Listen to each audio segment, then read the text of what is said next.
Je m'appelle Naomi Carter. J'ai 27 ans.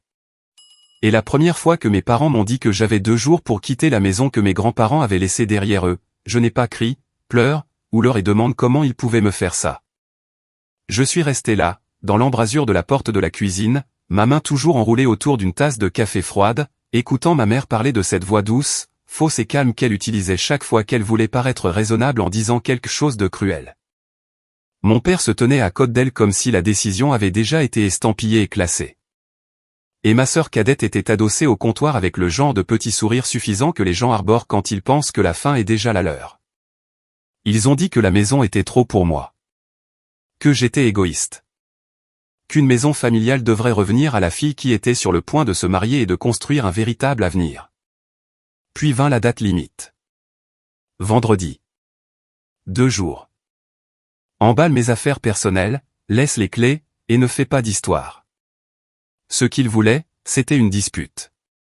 Il voulait des larmes, des supplications, peut-être un dernier argument désespéré qu'il pourrait détourner plus tard pour prouver que j'étais instable et ingrate.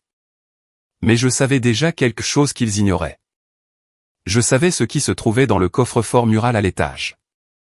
Je savais pourquoi mon grand-père avait cessé de s'inquiéter dans les dernières semaines de sa vie. Et je savais que s'ils ouvraient ce coffre-fort en croyant avoir déjà gagné, l'expression sur leur visage vaudrait chaque seconde que j'avais passée à rester silencieuse. Alors, j'ai hoché la tête une fois, dit d'accord, et je suis parti comme une femme qui venait de tout perdre.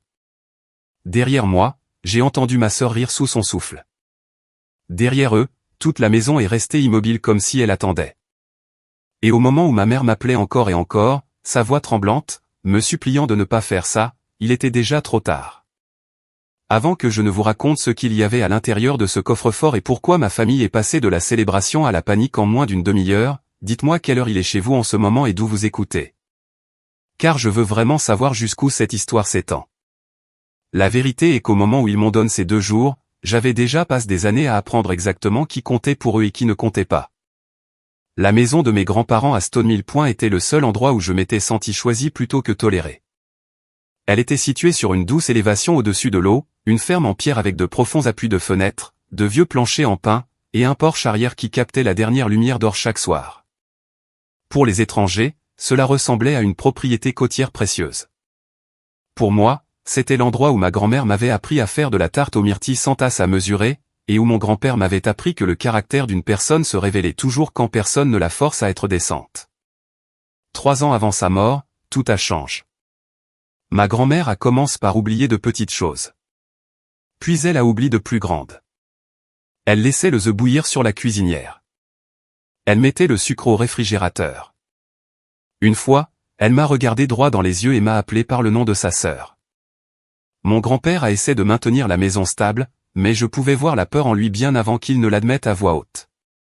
J'étais à l'université à ce moment-là, préparant mon master en administration de la santé, faisant des allers-retours chaque week-end depuis Providence, puis tous les quelques jours, puis presque tous les jours à la fin.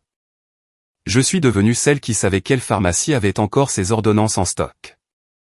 Je suis devenue celle qui remplissait l'organisateur de pilules, appelait l'infirmière à domicile, payait la facture de chauffage en ligne, et passait de longues soirées silencieuses pendant que la télévision jouait dans une piste qui ne semblait plus sûre du temps. Mes parents avaient toujours une excuse. Il y avait un voyage d'affaires. Il y avait un dîner avec un client. Il y avait un gala. Il y avait toujours une urgence dans leur propre vie qui l'emportait d'une certaine manière sur l'effondrement lent qui se produisait dans cette maison. Ma sœur cadette, Chloé, était pire car au moins mes parents savaient qu'ils négligeaient quelque chose. Chloé traitait le tout comme un inconvénient qui gâchait l'ambiance. Elle est venue une fois avec des fleurs, a pris 3 photos près des hortensias, en a publié une en ligne avec une légende sur l'importance de la famille, puis est partie avant le dîner car elle avait des réservations avec des amis à Newport. Je me souviens être à l'évier en train de faire la vaisselle pendant qu'elle riait sur le porche, parlant fort au téléphone de l'odeur déprimante des vieilles maisons. Ma grand-mère dormait dans la pièce voisine. Mon grand-père a entendu chaque mot. Il n'a rien dit alors, mais j'ai vu la façon dont sa mâchoire s'est serrée. Ce regard est revenu de nombreuses fois la dernière année de sa vie. Plus je me présentais, moins ma famille le faisait. C'est devenu un schéma trop évident pour être ignore. Ma mère appelait pour demander si certains documents étaient toujours dans le bureau. Mon père demandait si les taxes foncières avaient encore augmenté. Chloé traversait les pièces comme si elle planifiait déjà où mettre de nouveaux meubles. Personne ne m'a demandé si je dormais. Personne ne m'a demandé comment je gérais mes examens d'études supérieures tout en aidant 2 personnes à décliner devant moi. Personne n'a demandé ce qu'il en coûtait d'être celle qui restait. Mon grand-père a tout remarqué. Quand ma grand-mère est décédée, il a changé d'une manière qui m'a effrayé. Il est devenu plus silencieux, mais plus clair, presque plus vif. C'était comme si le chagrin avait brûlé le brouillard en lui et n'avait laissé que la vérité. 2 semaines après ses obsèques, je l'aidai à se mettre au lit quand il m'a serré le poignet et a dit très calmement, « Ils pensent que je ne sais pas ce qu'ils attendent. » Je lui ai demandé ce qu'il voulait dire, même si je le savais déjà. Il a regardé vers le couloir, vers le bureau, vers toute la maison, et a dit, « Ils n'attendent pas que j'aille mieux, Naomi. Ils attendent que j'ai fini. » Je n'ai pas répondu car il n'y avait rien que je puisse dire qui rendrait cela moins cruel. Il a expiré lentement et a ajouté, « Tu es la seule qui soit jamais venue ici pour nous. Tous les autres sont venus ici pour ce qui vient après nous. » Ce fut la nuit où j'ai compris que l'histoire que ma famille raconterait plus tard ne serait jamais une question d'amour ou d'équité. Ce serait une question de possession. Je ne savais juste pas encore jusqu'où ils étaient prêts à aller. Une semaine après cette conversation, mon grand-père m'a demandé de le conduire en ville. Il a dit qu'il devait voir un avocat pour des affaires courantes de succession, et il l'a dit d'un ton si détendu que quelqu'un qui ne le connaissait pas aurait pu le croire. Mais je le connaissais. Je savais quand il prétendait que quelque chose était moins important que ce ne l'était réellement. Nous nous sommes rendus à un bureau en briques près de la marina où un notaire local nommé Ethan Rowe avait exercé pendant plus de 30 ans. Il n'était pas tape à l'œil. Ce n'était pas le genre d'avocat dont mon père se vantait de connaître au club. Il était discret, précis et impossible à presser. Mon grand-père lui faisait confiance, ce qui était suffisant pour moi. Je suis resté dans la salle d'attente au début, mais environ 20 minutes plus tard, Ethan a ouvert la porte et m'a demandé d'entrer. Mon grand-père était assis plus droit qu'il ne l'avait été depuis des mois. Il y avait un dossier sur le bureau, un tampon de notaire à proximité, et un bloc-notes jaune couvert de la petite écriture soignée d'Ethan. Mon grand-père m'a regardé et a dit, « J'ai besoin que tu écoutes attentivement car j'en ai fini de prétendre que tes parents vont faire ce qu'il faut d'eux-mêmes. » Ce qu'il m'a dit cet après-midi-là a tout changé. Des années plus tôt, lui et ma grand-mère avaient fait un testament qui laissait la maison et le reste de la succession à leurs fils et belle-filles, partant du principe que la famille se comporterait comme une famille. Cette hypothèse avait disparu. À sa place, Ethan avait préparé une nouvelle structure, une fiducie irrévocable. La maison y serait transférée. Le but n'était pas de me rendre riche. Cela lui importait. Il l'a dit plus d'une fois. Ce n'est pas une récompense, Naomi. C'est une protection. La fiducie me nommait seule fiduciaire et me donnait le droit de vivre dans la maison et de la préserver.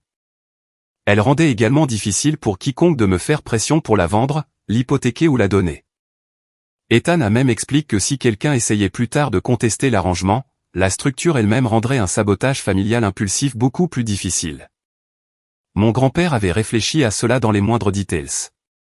Il avait vu exactement ce qui allait arriver. Je me souviens avoir dit, ils me haïront pour CA. Et Ethan, sans lever les yeux de la page qu'il organisait, a dit, ils haïront la limite, pas la vérité. Les gens qui se sentent en droit de quelque chose appellent toujours cela de la cruauté quand vous refusez de le leur donner. Mon grand-père a signé ce jour-là. Le notaire a apposé le tampon sur les documents. J'ai signé là où Ethan m'a dit de signer. Quand nous sommes rentrés à la maison, mon grand-père était épuisé, mais soulagé d'une manière que je n'avais pas vue depuis longtemps. Au cours du mois suivant, Ethan et moi avons discrètement géré ce qui devait l'être. Après le décès de mon grand-père, j'ai rencontré Ethan à nouveau, finalise le transfert de la fiducie, et enregistre correctement les documents. Mais je ne l'ai pas annoncé. Cette partie était stratégique. Ethan m'a conseillé d'attendre car il croyait que ma famille révélerait ses intentions beaucoup plus clairement si elle pensait que j'étais sans défense. Il avait raison. C'est à ce moment-là que j'ai préparé le coffre-fort. Le coffre-fort mural du bureau à l'étage avait toujours fasciné ma famille car il supposait que tout ce qui était vieux et important devait y être enfermé. Alors, je me suis assuré que lorsqu'il l'ouvrirait enfin, il trouverait exactement ce qu'il méritait de trouver. À l'intérieur du coffre-fort, j'ai placé une enveloppe scellée avec l'écriture de mon grand-père sur le devant. J'y ai inclus une copie notariée des documents de la fiducie, une courte lettre d'Ethan confirmant le transfert effectif, et une clé USB contenant un enregistrement audio que mon grand-père avait fait au cours de ces dernières semaines. Au-dessus de tout cela, j'ai placé une seule feuille de papier bien en vue. Elle disait, si vous lisez ceci parce que vous êtes venu chercher quelque chose à prendre, alors vous savez déjà pourquoi vous avez été laisse de côte. Je savais que ma mère ouvrirait l'enveloppe avec des mains tremblantes. Je savais que mon père deviendrait d'abord silencieux, ce qui était toujours sa réaction quand il réalisait que le contrôle lui échappait. Et je savais que Chloé continuerait d'insister qu'il devait y avoir une erreur car les gens comme ma sœur ne croient jamais que les conséquences sont réelles avant qu'elles ne les frappent en pleine face. Alors, quand ils se sont tenus dans ma cuisine et m'ont dit que vendredi était ma date limite, je n'ai pas discuté car la vraie date limite n'était pas la mienne. C'était la leur. Vendredi était le jour où leur fantasme allait se heurter au papier, aux signatures, et à la seule chose que les gens avides ne respectent jamais avant que cela ne les ruine, la preuve. Les 2 jours entre leurs menaces et vendredi ont été parmi les plus étranges de ma vie car je devais ressembler à une femme se préparant à perdre sa maison alors que je me préparais en réalité à la garder. J'ai emballé suffisamment de carton pour rendre la représentation crédible. J'en ai étiqueté certains avec des livres, des manteaux d'hiver, des affaires de cuisine, même si je n'avais jamais l'intention de les déménager. Je les éporte dans la chambre d'amis où quiconque jetant un coup d'œil à travers la porte penserait que j'abandonnais. En même temps, j'ai sauvegardé chaque email, enregistre chaque message texte, et transféré des copies de tout à Ethan. Ma mère a appelé mercredi matin d'une voix mielleuse et a demandé si j'avais trouvé un endroit où rester. Elle a dit qu'elle s'inquiétait de me savoir seule. Puis, dans le même souffle, elle m'a rappelé de ne pas prendre l'argenterie ancienne car c'était une propriété familiale. Mon père a appelé plus tard, prétendant être raisonnable. Il a dit que faire traîner les choses ne ferait qu'embarrasser tout le monde. Il a utilisé le mot « tout le monde » comme les hommes comme lui le font toujours, comme si préserver son propre confort était un service public.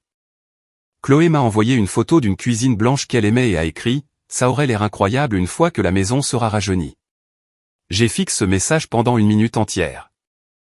La maison où ma grand-mère a perdu la mémoire et où mon grand-père a perdu sa femme était, pour ma sœur, une photo avant. Jeudi soir, ma mère a changé de tactique. Elle est arrivée seule avec un sac en papier de pâtisserie d'une boulangerie que j'aimais bien à l'université et a demandé si nous pouvions s'il vous plaît agir en adulte. Elle se tenait dans l'embrasure de la porte dans un manteau crème qui coûtait probablement plus que mon premier semestre de manuel scolaire et m'a dit que la famille était soumise à beaucoup de stress, que le mariage de Chloé approchait, que mon père avait tant sacrifié pour nous. Que peut-être je rendais les choses plus difficiles qu'elles ne devaient l'être. Je l'ai laissé parler. Je l'ai laissé essayer la culpabilité, la nostalgie, la douceur et le martyre. Puis j'ai dit que j'étais fatigué et j'ai fermé la porte. Vendredi après-midi, la maison semblait retenir son souffle. Le ciel était plat et froid, le genre de gris du Rhode Island qui fait ressembler l'eau à du métal. Ils sont arrivés juste avant 17h, exactement comme il l'avait dit. Mon père est venu en premier, se comportant comme un homme qui s'attendait à ce que la scène se déroule à sa manière car les scènes se déroulaient généralement ainsi. Ma mère a suivi, agissant déjà offensée par mon silence. Chloé est venue en dernier, tout en rouge à lèvres éclatant et en confiance, portant de hautes bottes qu'elle n'aurait probablement pas dû porter sur le gravier.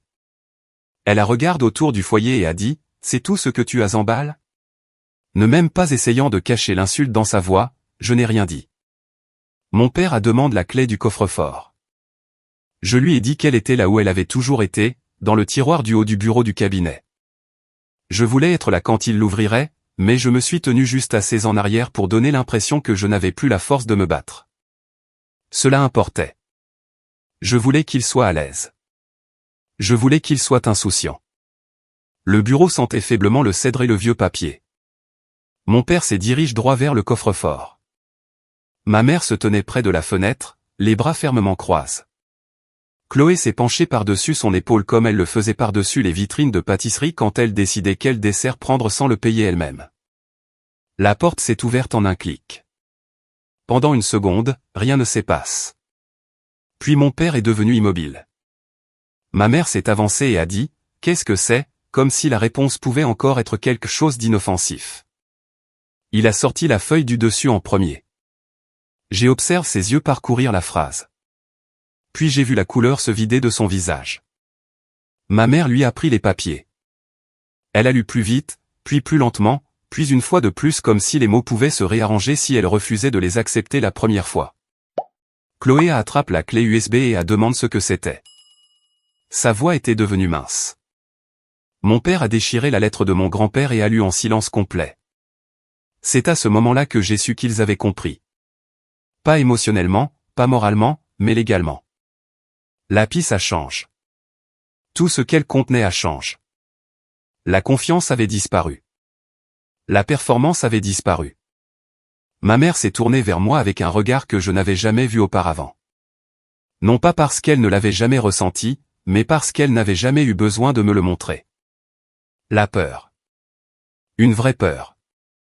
Naomi, a-t-elle dit, et cette fois il n'y avait aucune douceur. Que as-tu fait?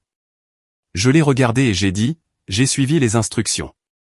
Chloé a commencé à dire qu'il devait y avoir une erreur, que grand-papa ne ferait jamais ça à la famille, que c'était de la manipulation, que quelqu'un l'avait trompé. Et pendant qu'elle parlait, mon père continuait de lire, parcourant chaque page comme un homme cherchant la phrase qui le sauverait.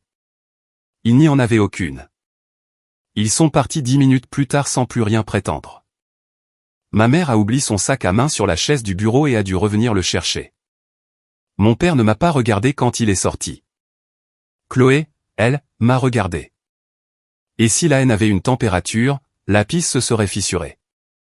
Puis les appels téléphoniques ont commencé. Ma mère a appelé 6 fois en 10 minutes, puis 8 autres fois.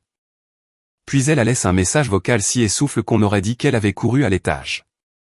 Naomi, s'il te plaît, ne déposez rien d'autre. S'il te plaît, rappelle-moi avant de parler à l'avocat. Nous devons en discuter en famille. Puis un autre message vocal, plus froid cette fois. Tu ne comprends pas ce que tu fais. Puis un autre, tremblant à nouveau. S'il te plaît, ne fais pas CA. Je n'ai répondu à aucun d'entre eux. J'ai enregistré chaque message, me suis assise à la table de la cuisine, et j'ai écouté leur panique s'accumuler dans ma boîte de réception, un appel à la fois. Le samedi matin, la guerre s'était déplacée hors de la maison et dans la ville, ce qui était exactement là où ma mère aimait toujours se battre. Stonemill Point était le genre d'endroit où la caissière du supermarché savait qui venait d'avoir une opération, qui buvait trop, et qui avait laissé mourir ses haies. Les nouvelles circulaient vite, mais la sympathie aussi si on la présentait correctement. Ma mère avait toujours été douée pour ça. Elle pouvait transformer la cruauté en sollicitude si habilement que les gens la remerciaient. À midi, 2 personnes m'avaient envoyé un message me demandant si j'essayais vraiment de tout prendre pour moi. Une femme de l'église, quelqu'un qui n'avait jamais rendu visite à mes grands-parents de leur vivant, a écrit que ma mère était dévastée et voulait juste la paix. J'ai presque ri en lisant ça. Ma mère ne voulait pas la paix.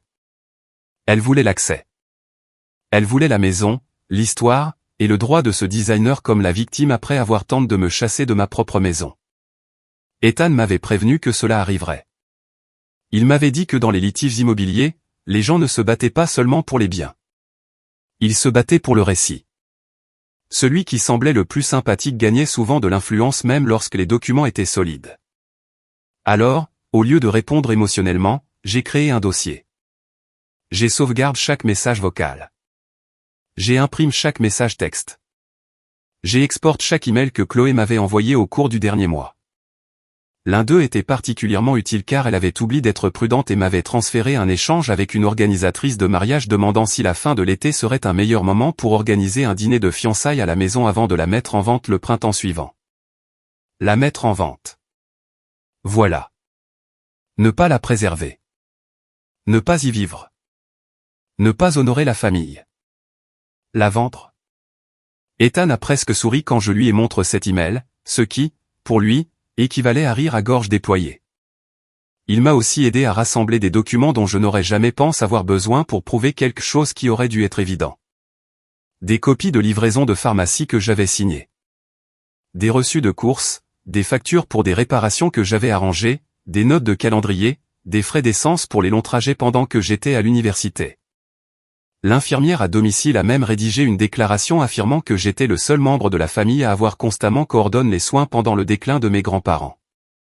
Pendant ce temps, mes parents continuaient à faire des erreurs. Mon père m'a envoyé un message disant « Tu as marqué ton point.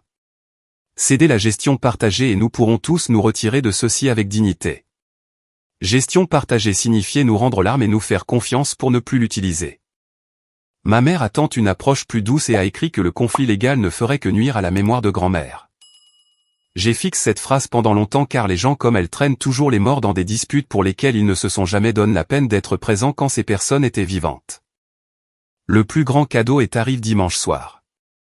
Chloé, furieuse et négligente, m'a envoyé un message destiné à ma mère par erreur. Il disait, si elle ne coopère pas, dis à papa de pousser l'angle de la dette. Elle cédera si elle pense que tout le monde saura pourquoi nous avons besoin de la vente. Elle la retire quelques secondes plus tard, mais pas avant que je n'en prenne une capture d'écran. L'angle de la dette. C'était la première fois que je savais avec certitude que la situation financière de mon père était pire que ce que quiconque admettait publiquement. Ethan a creusé un peu plus, légalement et soigneusement, et dès lundi, il avait suffisamment d'éléments pour confirmer ce que nous soupçonnions. L'entreprise de mon père échouait. Une ligne de crédit bancaire s'était resserrée. Les dettes personnelles pesaient. Il n'avait pas voulu la maison parce qu'elle représentait la tradition. Il la voulait parce qu'elle représentait une évasion. Une fois que j'ai compris cela, tout s'est mis en place. L'urgence simulée, le délai de 2 jours, la pression. L'insistance soudaine que Chloé avait besoin de la maison pour son avenir. Il n'a jamais été question de son avenir. Elle n'était qu'une plus jolie histoire qu'ils espéraient ferait passer le vol pour sentimental. La situation s'est envenimée avant de s'améliorer. Ma mère a déposé une pétition civile contestant la fiducie. L'argument était prévisible. Ils ont affirmé que mon grand-père avait été trop fragile pour comprendre ce qu'il signait et que je l'avais manipulé alors que j'étais sa gardienne. C'était dégoûtant, mais pas surprenant. Quand les gens ne peuvent pas battre vos documents, ils attaquent votre caractère. Ethan a déposé notre réponse le même jour et m'a dit de me préparer pour une audience. Il m'a aussi dit quelque chose qui reste grave en moi. Il a dit, la vérité compte au tribunal, Naomi, mais le calme compte presque autant. Ils veulent que tu sois émotionnel. Ils veulent que tu aies l'air instable. Ne leur prête pas ton visage pour leur histoire. Alors, j'ai fait exactement ce qu'il a dit. J'ai arrêté de réagir. J'ai mal dormi, mais je me suis présenté préparé. J'ai porté un costume bleu marine. J'ai organisé notre classeur. J'ai apporté l'enregistrement audio de mon grand-père, la déclaration de l'infirmière, les registres de soins, les factures de réparation, l'email concernant la mise en vente de la maison, et la capture d'écran concernant la dette. Au moment où la date de l'audience est arrivée, je n'avais plus peur de perdre la maison. J'avais peur d'entendre à quel point les personnes qui m'avaient élevé pouvaient se tenir en public et mentir sur moi avec des visages impassibles. Ethan m'a dit de les laisser faire. Il a dit que parfois la façon la plus rapide de détruire une fausse histoire est de lui donner suffisamment d'espace pour révéler à quel point elle sonne de manière artificielle. Il avait raison à ce sujet aussi. L'audience s'est tenue un jeudi matin dans une salle d'audience de compte qui sentait légèrement le papier, le café et le nettoyant pour sol. Ce n'était pas dramatique comme les films rendent les salles d'audience dramatiques. Personne n'a crié au début. Personne n'a frappé sur les tables. Le danger dans cette pièce venait de l'air calme que tout le monde essayait d'afficher en se préparant à se déchirer à coups de mots. Mes parents étaient assis à la table des pétitionnaires avec Chloé entre eux, vêtus de bleu pâle comme si l'innocence avait une couleur. Ma mère s'est tamponnée les yeux avant même que quoi que ce soit ne commence, ce qui m'a dit qu'elle avait l'intention de jouer le chagrin avant que les faits n'aient la chance de parler. Mon père avait l'air tendu, fatigué et furieux en dessous. La juge était une femme d'une 60aine d'années avec le genre de visage qui me disait qu'elle n'avait aucune patience pour la manipulation déguisée en sollicitude. Cela aide. L'avocat de ma famille a commencé par me décrire exactement comme Ethan l'avait prédit. Une jeune femme en deuil, isolée, dépassée, émotionnellement compromise par la perte, incapable de gérer de manière responsable une propriété héritée de valeur. Il a dit que mes parents n'avaient agi que par souci de préserver l'harmonie familiale et d'éviter une mauvaise gestion financière. Harmonie familiale. J'ai failli baisser les yeux vers le classeur sur mes genoux juste pour m'empêcher de sourire de l'absurdité de cela après la semaine qu'il m'avait fait vivre. Ethan s'élève quand ce fut son tour et n'a pas perdu une seconde en drame. Il a commencé par les dates. Il commençait toujours par les dates. Il a présenté au tribunal la formation de la fiducie, son exécution, sa notarisation. Puis il a exposé l'historique des soins de mes grands-parents et qui avaient réellement été présents pendant ces années. Il a présente la déclaration de l'infirmière. Il a soumis les relevés de dépenses. Il a montre des copies de mes dossiers de voyage et les factures à mon nom pour l'entretien et les nécessités ménagères. Il n'a pas dit que je les aimais plus. Il a fait quelque chose de mieux. Il a montre que j'avais fait plus. Puis il a demandé que l'enregistrement audio soit admis. L'avocat de ma mère s'y est oppose. La juge a écoute le motif, a examiné la transcription qu'Ethan avait préparée, et l'a admise pour considération limitée. Lorsque la voix de mon grand-père a retenti à travers les haut-parleurs de la salle d'audience, mince mais d'une clarté inégale, quelque chose en moi s'est stabilisé. Il a dit qu'il n'était pas confus. Il a dit qu'il protégeait la maison des gens qui la voyaient comme de l'argent. Il a dit qu'il avait choisi la petite fille qui avait été là. Ma mère a regardé droit devant elle. Chloé a cessé de faire semblant de prendre des notes. Mon père a bougé une fois, puis reste complètement immobile. Si l'audience s'était terminée là, je pense que nous aurions déjà gagné. Mais Ethan n'avait pas fini. Il a présenté l'email de Chloé concernant l'organisation d'un dîner de fiançailles avant de mettre la propriété en vente. Son avocat a tenté d'appeler cela un remue-ménage occasionnel. Ethan a répliqué avec le message texte où elle se plaignait que je retardais le calendrier de rénovation. Puis est venu le message concernant l'angle de la dette. Ethan n'a pas tout révélé d'un coup. Il l'a étage. C'était la sabriance. D'abord la cupidité, puis la planification, puis le motif. Enfin, il est passe aux finances de mon père. Il n'avait pas besoin d'exposer chaque détail prive. Il n'avait besoin que de suffisamment pour montrer pourquoi l'urgence existait. Il y avait des dettes. Il y avait de la pression. Il y avait une raison pour laquelle la famille voulait un contrôle rapide sur un actif de grande valeur. L'avocat de mon père s'est à nouveau oppose, mais la juge a autorisé une ligne d'interrogatoire étroite sur le motif. C'est alors que tout a basculé. Ethan a demandé à mon père s'il m'avait dit à plusieurs reprises que la famille devrait gérer cela en prive pour éviter l'embarras. Mon père a répondu oui. Ethan a demandé s'il avait proposé une gestion partagée après avoir appris l'existence de la fiducie. Mon père a encore répondu oui. Ethan a demandé si la famille m'avait donné 2 jours pour quitter les lieux avant toute décision de justice. Mon père a hésité, puis a dit qu'ils avaient proposé un plan de transition. La juge a levé les yeux à cette formulation. Même elle pouvait entendre la manipulation. Puis Ethan a posé la question qui a finalement fait tomber le masque. Il a demandé, « Monsieur Carter, étiez-vous sous pression financière au moment où vous avez tenté de forcer l'accès à la maison ?» Mon père a essayé d'esquiver. Il a dit, chaque famille a des pressions.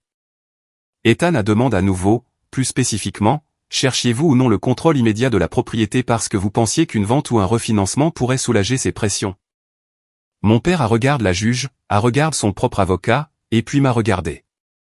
Pendant une seconde, j'ai vu en lui le vieil instinct, celui qui choisissait toujours la domination plutôt que la prudence.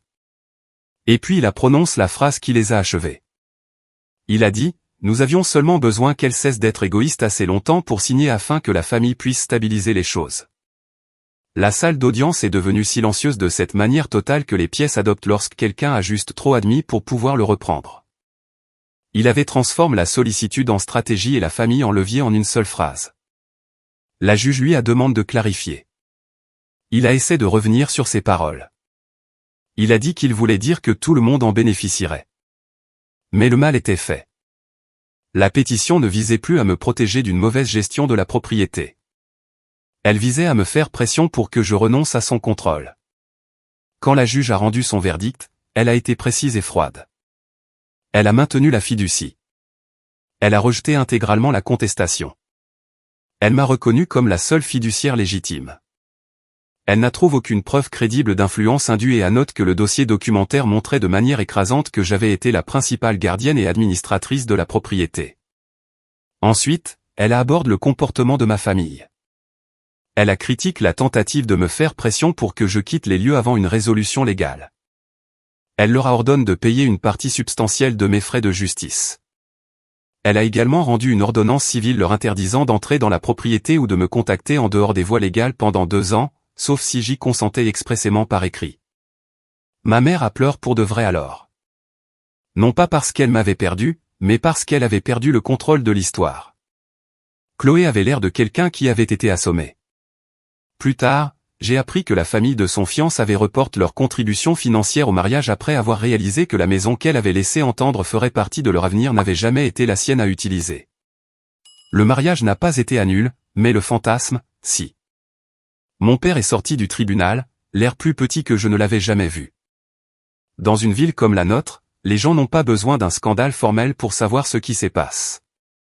Ils ont juste besoin de suffisamment de vérité pour commencer à connecter les points. En 2 semaines, il a démissionné discrètement d'un conseil d'administration local de collecte de fonds qu'il avait toujours utilisé pour polir sa réputation. Personne n'a annoncé pourquoi. Personne n'en a eu besoin. Ma mère a appelé une fois de plus depuis un numéro inconnu ce soir-là et a laissé un message vocal auquel je n'ai jamais répondu. Elle a dit que j'avais humilié la famille.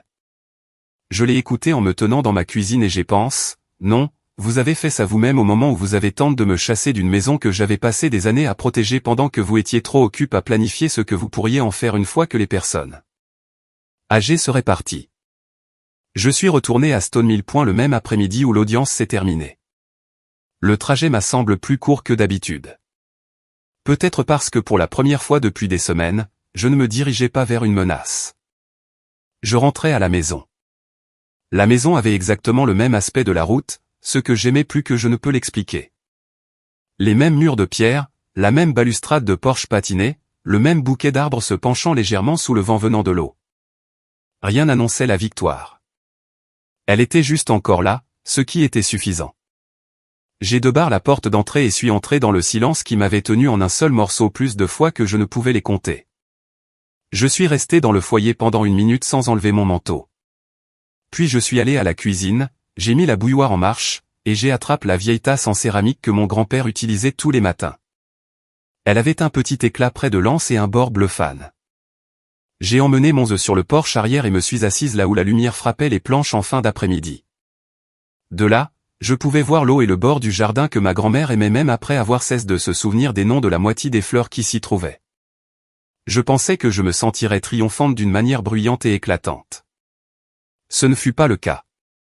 Ce que je ressentais plutôt était une sensation de propreté, de clarté, comme si la pression dans ma poitrine avait été relâchée un tour prudent à la fois. Je n'ai pas sauvé la maison parce que j'étais plus forte que tout le monde ou plus intelligente que tout le monde ou plus froide que tout le monde. Je l'ai sauvée parce que je suis resté quand rester était difficile. C'était toute la vérité. Je suis resté quand les mises à jour du médecin sont devenues répétitives et tristes. Je suis resté quand les factures devaient être payées et les courses transportées et que les nuits semblaient trop longues. Je suis resté quand il n'y avait rien de glamour à cela, rien de profitable à cela, et aucun public pour m'applaudir. Et finalement, cela compte plus que le charme, plus que le droit, plus que le sang. C'est la leçon à laquelle je reviens toujours.